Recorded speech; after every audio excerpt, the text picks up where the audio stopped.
And we are back with another video. In today's video, we'll be doing some Yeti Smash. I've never done Yeti Smash before, but somebody said, Avi, why don't you give it a try? It's not a very hard strategy. Give it a try and see how you do. So I figure, okay, we'll give it a try. So I'm doing it on 2 of my accounts.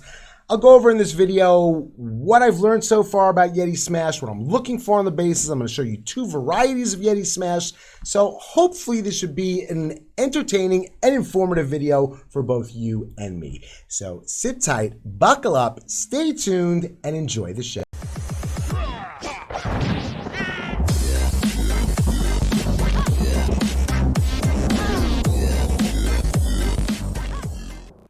Okay, so first of all, in the introduction, I told you 2 varieties of Yeti Smash. There's so many different ways that people are doing the Yeti Smash. I've tried doing it 3 different ways. What are the 3 different ways? Well, the first way that I tried it was doing with zaps and a ward and walk. The second way I tried it was doing a ward and walk with full regular spells, not zap spells, but more rages and more jumps.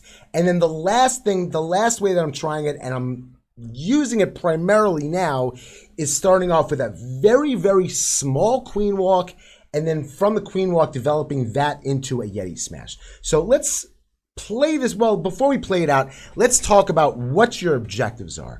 Well, if you've watched my videos before and you've done hybrid before, it's really the same type of attack. It's the same concept, and mostly every single attack within Clash of Clans is the same type of attack. It all revolves around the initial funnel, the funnels that you make. You're establishing a funnel, and then from that funnel, the troops are just falling directly into place. So what am I doing on this? What am I looking to do? Well, what you're looking to do is you're looking to take out a corner of a base, and then another corner of a base, and then bring your troops straight down through. That's pretty much what you're doing. You're tightening up one of the corners with a siege barracks. So the siege barracks then thins out this corner, so the pathing for your Yeti Smash ends up becoming more like this. This is the pathing that they take down, because this group over here ends up coming in and working along. So I know it's hard to understand if you've never done the Yeti Smash. These squiggly lines mean nothing to you. But people who have done the Yeti Smash will say, oh, Avi, that's perfect. That makes perfect sense to me. So now let's play this up, and we'll talk about it as it's going on. In this attack, I'm starting with a ward and walk, and I'm zapping. I'm zapping out. You're looking for a tight structure of defenses, high hit point, high DPS defenses that you can take out with your zaps. Now, sometimes you're not going to have the defenses bunched up together, but you'll have one defense, the strong defense, that's surrounded by others, and then you'll distribute your zaps to take out a very large chunk. Again, what I'm looking to do over here is to establish a funnel, to be able to make it so that when my troops come in, let's move this away. When my troops are going to start walking in like this, I don't want them backing out. I want them moving straight down. So what am I doing over here? My warden has already established one side of the funnel. My king is going to go in, and he's going to take care of the other side of the funnel. The siege barracks is coming in, and it's going to keep on pushing this funnel even more and more. So now as the troops are going into this base, you're making a tight path for the troops to go in this base, and then they just follow along. And then you're just using your rage spells, your jump spells to keep them moving through the base. You want them to constantly be moving. So, with the zaps, it's nice because you're able to take out a nice chunk. It's an easier chunk to take out. But what I don't like about this, here's the siege barracks coming out. As the siege barracks piggies come out, you deploy your royal champion with those piggies. The piggies are tanking for the royal champ, and in conjunction, the 2 of them together, the piggies and the royal champ, are just doing fabulous work. I mean, you see that royal champ just took out the queen without a problem because the piggies were tanking for her. So it's like, as much as the royal champ is doing her thing and the piggies are doing their thing, it's really that they're both working together. But primarily, it's the royal champ that's doing the bulk of the business. The piggies are just there to tank for the royal champ. And as you can see, I mean, it's moves, and then you have troops left over at the end. Usually what happens is, what I'm finding on a lot of these attacks is that you end up on the raid with your healers are still alive, and they end up going onto the queen at the end. So you get a nice little queen walk at the end to finish up the base. But this was attack number 1. I still have one more variety of Yeti Smash to show you and 2 more attacks to show you. So let's move over to the next one. Okay, so here is the next base. Let me show you what I was doing on this base, what I was thinking about. Again, I do not consider myself a professional in any shape or form, and I'm just learning this. So if there's something that you see that I'm doing right, or there's something that you see doing wrong, leave me a comment down below. Let me know what you think, if you think things are going right, if you think things are going wrong. And hopefully, in future videos of doing Yeti Smash, you'll be able to see some progress. I know that I will be able to get this strategy. It's just a matter of being able to learn where my troops are, sliding them back and forth, and knowing what's where, what to do, how to do it.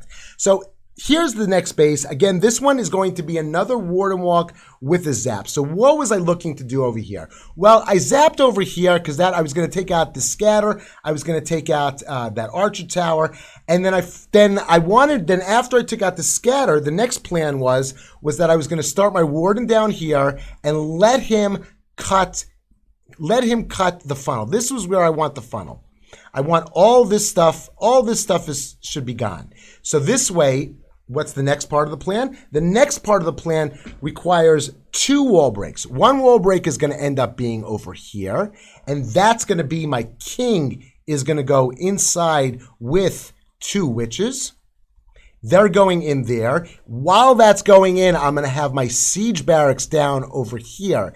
And what that's going to do is, with the P.E.K.K.A coming out and the wizards coming out, that's going to force my king over this way. I want my king moving over to where the entry is going to be. So what I'm actually doing over here is, if you notice, if you could see the shape of this, what's happening already, is I'm making a funnel over here, and then I'm making here's the other side of the funnel over here. And then the last piece of the puzzle is getting one more wall break over here, and then jump spell over here. And then I'm not sure where I use my second. Oh no, I only have one jump spell in this army comp. And then that's it. And then you just sit there and you just try to, say a little prayer. But let's press the play button. The next one I'll show you is going to be what I'm currently using, and I think I like it the best. I'm afraid these Warden Walks, there's a lot more. I had a lot more attacks that were like, real. I mean, time flowers, like 97, 98, 99s, 1 stars, 2 stars. I'm not very, very familiar and used to doing Warden Walks, and I'm probably taking too long, and I want to accomplish too much with my Warden Walk, and I just haven't gotten down yet what is too much and what is too little. What's too much, too little, and just right. So that's one of the reasons why I switched over to using my starting off with a queen. But even still, now that I'm carrying a queen and I'm my queen and my warden with the same 4 healers, still there's some bases where I will use my queen and some bases where I'll use my warden. This is a base where I probably, at this point now, I would use my warden. So now let's look at what's going on this base over here. The warden is clearing. He's clearing out. This is the funnel over here. King and P.E.K.K.A and wizards and witches are clearing out that side. And then look at this pathing. Look at these troops that are all going to come in. They're going to have nowhere to go but into this base. And then the hope was I left that one AD over there. The bowler came back to get it. Always want to make sure that those corner ADs are very, very important because they can pick off your healers.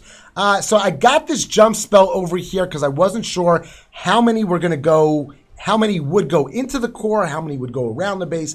But luckily the queen took that little bit of an extra jump and she was able to take out that core.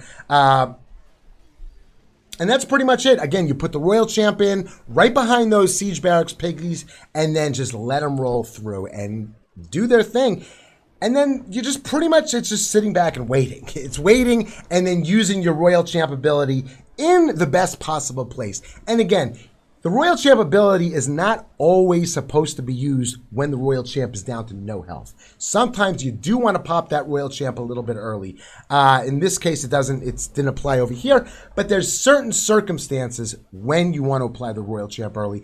One place that I always try and use my Royal Champ a little bit early is when I see that she's about to engage a single target inferno, a hero, a scatter shot, something that the Royal Champ cannot take on her own. So this way, if you got that Royal Champ ability going out, then when she does get up to that structure, to that thing that she's trying to take out, between her ability that she used earlier and her regular power, she's going to be able to take it out. But now let's double speed this one. Look at the army comp, look at the triple, and let's go on and look at the last attack of the video, which is what I'm doing, a Yeti smash now with a teeny little queen walk. Okay, so for the last attack of the video, we talked about a couple things. First of all, we talked about that what I'm currently doing, I'm currently using a slight little queen walk. Now, why do I say a slight little queen walk and not just starting off with a queen walk?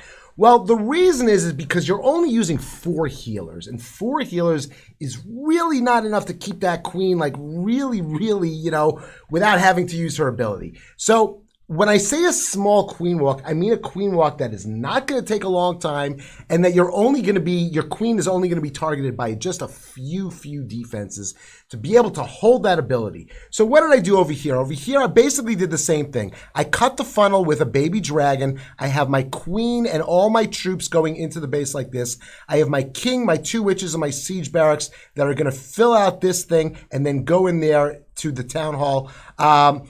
And then pretty much you just want to keep the troops alive and keep them moving. And you do this by using the rages, using the abilities, and using the jump spells. Don't leave those Yetis just sitting there and just trying to get through walls. If they're sitting there like that, they'll be targeting, they'll be human targets or just targets, and they'll be knocked out. So what you really want to do is you just want to keep the troops moving. Again, even when you're doing this little queen walk, with all the spells, I still take piggies inside my siege barracks, dropping that Royal Champ behind, and that's pretty much it. This is the attack. This is what I've been doing. I've only been doing it for a couple of days, but I am having some success, and I do like this attack. It is an attack that is, it's got a very high success rate. It's got a lot of wiggle room for making mistakes. So it's just, it's fun. It's a new thing for me. Again, you always want to try and just tweak your attacks, do different attacks. And one of the nice things about this is that there are so many variations of this Yeti smash. That's going to be it. If there's something specific that you want to see, make sure you pop into the stream. It's twitch.tv/Clash Playhouse. And I hope you enjoyed this video. If you did enjoy this video, then make sure that you are hitting that like button, hitting that sub button, and turning notifications on so you never miss when a video goes live. And that's going to be it. Until the next video, have a super great